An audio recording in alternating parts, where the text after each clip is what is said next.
ಗೆಳೆಯರೆ, ನಾನು doctor V Muralidhar ಅಂತ, ಪ್ರೊಫೆಸರ್ ಆರ್ಥೋಪೆಡಿಕ್ ಸರ್ಜನ್ ತುಮಕೂರಿಂದ.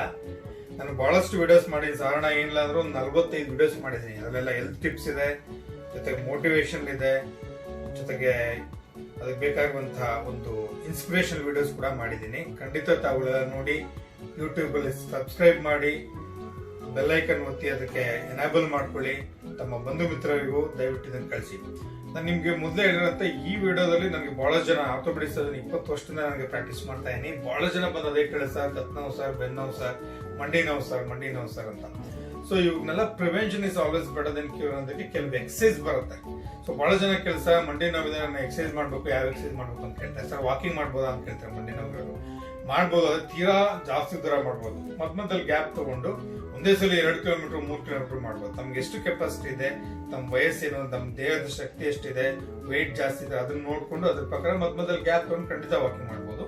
ತೀರಾ ಲಾಂಗ್ ಟರ್ಮ್ ನಿಂತ್ಕೊಳ್ಳೋದು, ತೀರಾ ಜಾಸ್ತಿ ನಡೆಯೋದು, ಆಮೇಲೆ ಹೆವಿ ವೆಯ್ಟ್ ಎತ್ತೋದು, ಅದನ್ನೆಲ್ಲ ಖಂಡಿತ ಅವಾಯ್ಡ್ ಮಾಡ್ಬೋದು. ಬೆನ್ನು ನೋವಿಗೆ, ಮಂಡಿ ನೋವು ಅಷ್ಟೇ, ಸಡನ್ ಆಗಿ ಬಗ್ಗೋದು, ಜಾಸ್ತಿ ಭಾರ ಎತ್ತೋದು, ಆಮೇಲೆ ಜರ್ಕ್ ಮೂವ್ಮೆಂಟ್ಸ್ ಕೊಡೋದು, 2 ವೀಲರ್ ಅಷ್ಟೇ ಎತ್ತಕ್ಕೆ ಜರ್ಕ್ ಓಡಿಸೋದು, ಅವರೆಲ್ಲ 2 ವೀಲರ್ ಬೆನ್ನು ನೋವು ಅವಾಯ್ಡ್ ಮಾಡ್ಬೋದು. ಕತ್ ನೋವು ಅಷ್ಟೇ. ಸೊ ಕತ್ ನೋವು, ಬೆನ್ನು ನೋವು, ಮಂಡಿ ನೋವು 3ಕ್ಕೂ ಸರಿ ವಿಡಿಯೋದಲ್ಲಿ ವ್ಯಾಯಾಮ ಮಾಡ್ತೀನಿ, ಹೇಳ್ಕೊಡ್ತೀನಿ. ವ್ಯಾಯಾಮ ಯಾವ ತರ ಮಾಡ್ಬೇಕು ಅಂತ ತೋರಿಸ್ಕೊಟ್ಟು ಡೆಮಾನ್ಸ್ಟ್ರೇಟ್ ಮಾಡ್ತೀನಿ. ನೀವುಗಳು ಫಾಲೋ ಮಾಡಿ. ಕತ್ ನೋವು, ಬೆನ್ನು ನೋವು, ಮಂಡಿ ನೋವು ಈ ವಿಡಿಯೋನ ಫಾರ್ವರ್ಡ್ ಮಾಡಿ, ಅವ್ರುಗಳು ನೋಡ್ಲಿ, ಅವರು ಆರೋಗ್ಯದಿಂದ ಇರಲಿ. ಸೊ ಮೊದಲಿಗೆ ನಾನು ಮಂಡಿ ನೋವು ಬೇಕಾಗಿರುವಂತ ಎಕ್ಸರ್ಸೈಸ್ ಹೇಳ್ಕೊಡ್ತೀನಿ ಗೆಳೆಯರೆ.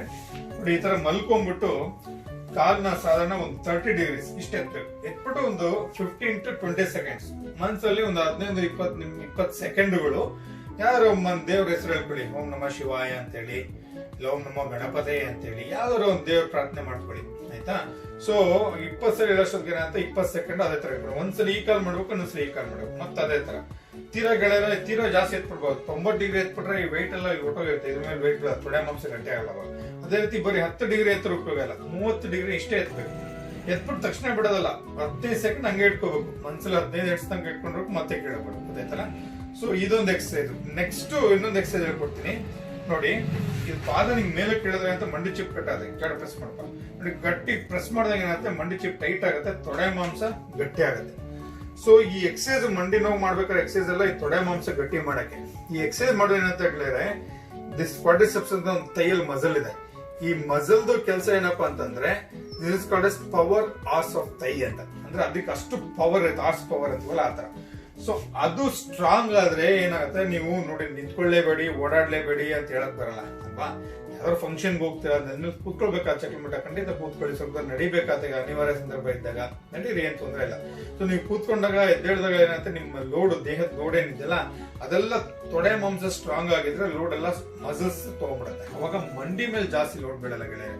ಅವಾಗ ಆಟೋಮೆಟಿಕ್ ಆಗಿ ಮಂಡಿ ಸವತೆಯಿಂದ ಕಡಿಮೆ ಆಗ್ತಾ ಬರುತ್ತೆ. ಜೊತೆಗೆ ಎಕ್ಸರ್ಸೈಸ್ ಮಾಡೋದ್ರಿಂದ ಬ್ಲಡ್ ಸರ್ಕ್ಯುಲೇಷನ್ ಇಂಪ್ರೂವ್ ಆಗುತ್ತೆ, ತೊಡೆ ಮಾಂಸ ಗಟ್ಟಿ ಆಗುತ್ತೆ, ಮಂಡಿ ಸವತೆಗೆ ಬಹಳ ಅವಾಯ್ಡ್ ಆಗುತ್ತೆ, ಗೊತ್ತಾಯ್ತಲ್ಲ. ಸೊ ಇದನ್ನು ಸರಿಯಾಗಿ ಗೊತ್ತಾಗಲ್ಲ ಮಾಡಕ್ಕೆ ಅಂದ್ರೆ ಒಂಥರ ಒಂದು ಬೆಡ್ಶೀಟ್ ನ ಟವಲ್ ನ ಮಡ್ಚಿಬಿಟ್ಟು ಮಂಡಿ ಕಡೆ ಇಟ್ಬಿಟ್ಟು ಮಂಡಿ ಕಡೆ ಪ್ರೆಸ್ ಮಾಡೋದು, ಪಾದ ಮೇಲೆ ಕೇಳೋದು. ಅವಾಗ ಏನತ್ತೆ, ಟೈಟ್ ಆಗುತ್ತೆ, ತೊಡೆ ಮಾಂಸ ಗಟ್ಟಿ, ಯು ಕ್ಯಾನ್ ಫೀಲ್ ಇಟ್. ಒಂದು 15 ಸೆಕೆಂಡ್ ಅದೇ ತರ ಇಟ್ಕೋಬೇಕು, ಮತ್ತೆ ಬಿಡಬೇಕು. ಪ್ರತಿಯೊಂದು ಒಂದು 15 ಸೆಕೆಂಡ್ ಮಾಡ್ಬೇಕು, ಮಾಡಿ ಇಮಿಡಿಯೇಟ್ ಬಿಡ್ಬಾರ್ದು, 15 ಸೆಕೆಂಡ್ ಮಾಡ್ಬೇಕು. ಇನ್ನೊಂದು ಕೂತ್ಕೊಂಡು ಮಾಡುವಂತ ಎಕ್ಸರ್ಸೈಸ್ ತೋರಿಸ್ತೀನಿ ನೋಡ್ಕೊಳ್ಳಿ. ಕೂತ್ಕೊಂಡು ಈ ತರ ಮಾಡ್ಬೇಕು, ಒಂದ್ ಕಾಲ್ ಎತ್ಬೇಕು, ಒಂದು 15 ಸೆಕೆಂಡ್ ಹಂಗೆ ಇಟ್ಕೋಬೇಕು. 2 ಮಂಡಿ ನೋವು ಇರ್ತಕ್ಕಂತೇಳಿ 2 ಕಾಲ್ ಇದ್ರೆ ಎತ್ಬಾರ್ದು. 2 ಕಾಲ್ ಒಟ್ಟಿಗೆ ಎತ್ಬಿಟ್ರೆ ಬೆನ್ನಿಗೆ ಲೋಡ್ ಬಿಡ್ಬಿಡ್ತಾವೆ, ಬೆನ್ನು ಬಂದ್ಬಿಡುತ್ತೆ. ಸೊ ಯಾವುದೇ ಎಕ್ಸರ್ಸೈಸ್ ನ ಸೈಂಟಿಫಿಕ್ ಆಗಿ ಕರೆಕ್ಟ್ ಆಗಿ ಮಾಡ್ಬೇಕು ಹೇಳಿದ್ರೆ ಅವಾಗಲೇ ಅವುಗಳು ಒಳ್ಳೆ ರಿಸಲ್ಟ್ಸ್ ಸಿಗುತ್ತೆ. ಯಥಾರ್ಥದ ಏನೇನೋ ಮಾಡಿದ್ರೆ ರಿಸಲ್ಟ್ಸ್ ಸಿಗಲ್ಲ, ಮತ್ತೆ ಸೈಡ್ ಎಫೆಕ್ಟ್ಸ್ ಪ್ರಾಬ್ಲಮ್ ಆಗ್ಬಿಡುತ್ತೆ. ಎಲ್ಲದಕ್ಕೂ ನೀವು ಸುಮ್ಮನೆ ನೀವೇ ಮಾಡಕ್ ಹೋಗ್ಬಿಡಿ. ಯಾವುದಕ್ಕೂ ಆರ್ಥೋಪೆಡಿಕ್ ಸರ್ಜನ್ ಕಾಂಟ್ಯಾಕ್ಟ್ ಮಾಡಿ ಡಯಾಗ್ನೋಸಿಸ್ ಪಕ್ಕ ಮಾಡ್ಕೊಂಡು ಎಕ್ಸರ್ಸೈಸ್ ಮಾಡೋದು ಬಹಳ ಒಳ್ಳೇದು.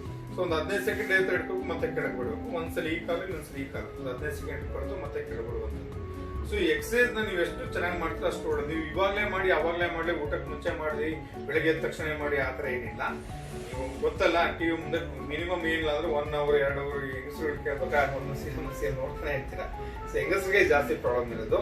ಸೊ ಒಂದು ಬಾಡಿ ವೇಟ್ ಕಡಿಮೆ ಮಾಡೋದು ಮಂಡಿ ನೋವಿಗೆ, ಜೊತೆಗೆ ಎಕ್ಸರ್ಸೈಸ್ ಮಾಡ್ಬೇಕು. ನೀವು ಟಿವಿ ಸೆಲ್ ನೋಡಿದಾಗ ಕೂತ್ಕೊಂಡಿರ್ತೀರ, ಸೋಫಾದಲ್ಲಿ ಕೂತ್ಕೊಂಡಿರ್ತೀರ, ಚೇಂಬರ್ ಕೂತ್ಕೊಳ್ತಿರ್ತೀರ, ಟಿವಿ ನೋಡ್ಕೊಳ್ತಾನೆ ಈ ತರ ಒಂದು 15 ಸೆಕೆಂಡ್ ಕೊಡೋದು, ಕೆಳಗೆ ಬಿಡೋದು, ಮಂಡಿ ಜಿಪ್ ಟೈಟ್ ಮಾಡೋದು, ಬಿಡೋದು. Simple exercise. ಒಂದೊಂದು ಎಕ್ಸರ್ಸೈಸ್ ಕೂಡ ಮಿನಿಮಮ್ ಒಂದು 15-20 ಸೆಕೆಂಡ್ ಮಾಡ್ಬೇಕು. ಒಂದ್ ದಿವಸ ಜಾಸ್ತಿ ಮಾಡಕ್ ಹೋಗ್ಬೇಕು, ನೋವು ಜಾಸ್ತಿ ಆಗುತ್ತೆ. ಹಂತವಾಗಿ ಮೊದಲೊಂದು 5-6 ಮಾಡಿ, ಆಮೇಲೆ ಕಂಫರ್ಟಬಲ್ ಅಂದ್ರೆ ಒಂದು 8 ಮಾಡಿ, 10 ಮಾಡಿ, 15 ಮಾಡಿ, 20 ಮಾಡಿ. ಗ್ರಾಜುವಲ್ ಆಗಿ ನಂಬರ್ ಜಾಸ್ತಿ ಮಾಡ್ಕೊಳ್ತಾ ಹೋಗ್ತಾರೆ. ಒಂದು 20 ತನಕ 15-20 ಮಾಡಿದ್ರೆ ಬಹಳ ಸಾಕು. ದಿನಕ್ಕೆ ಒಂದ್ಸಲಿ ಮಾಡಿದ್ರೆ ಸಾಕು. ಇಲ್ಲ ನಂಗೆ ಅನುಕೂಲ ಆಯ್ತು 2 ಸಲ ಮಾಡಿದ್ರೆ ಇನ್ನೂ ಒಳ್ಳೇದು. ಇವೆಲ್ಲ ಸಿಂಪಲ್ ಎಕ್ಸಸೈಸ್ಗಳಿದೆ. ಎಕ್ಸಸೈಸ್ ಮಾಡೋದ್ರಿಂದ ಅಂತ ತೊಡೆ ಮಾಂಸ ಗಟ್ಟಿ ಆಗುತ್ತೆ, ಆಟೋಮೆಟಿಕ್ ಆಗಿ ಮಂಡಿ ನೋವು ಕಂಟ್ರೋಲ್ ಬರುತ್ತೆ, ಮಂಡಿ ಸೌತ್ ಆಗೋದು ಕೂಡ ಪ್ರಿವೆಂಟ್ ಮಾಡ್ಬೋದು. ನಿಮ್ಗೆ ಗೊತ್ತಲ್ಲ, ಮಂಡಿ ಸೌತ್ ಬಿಟ್ಟರೆ ತೀರಾ ಲಾಸ್ಟ್ ಸ್ಟೇಜ್ ಹೋಗ್ಬಿಟ್ಟೆ ದೊಡ್ಡ ಆಪರೇಷನ್ಸ್ ಎಲ್ಲ ಮಾಡ್ಬೇಕು, ಟೋಟಲ್ ರಿಪ್ಲೇಸ್ಮೆಂಟ್ ಅಂತ ಲಕ್ಷಾಂತರ ರೂಪಾಯಿ ಆಗುತ್ತೆ.